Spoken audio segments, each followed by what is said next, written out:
Всем привет! Давайте сегодня приготовим салат из квашеной капусты и апельсина. Салат получается насыщенным и сочным. Очень интересно, в салате раскрывается капуста с апельсином. Для приготовления нам понадобится апельсин.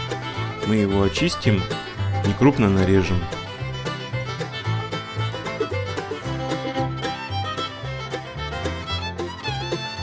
Апельсин выложим в салатник. Далее возьмем квашеную капусту и промоем под краном. Добавим к апельсину.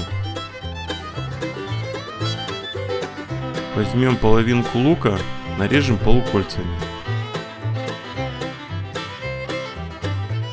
Лук добавим в салат. Добавим сахар, все перемешаем. Добавим подсолнечное масло, опять перемешаем. Добавим соль по вкусу, перемешаем. Салат готов.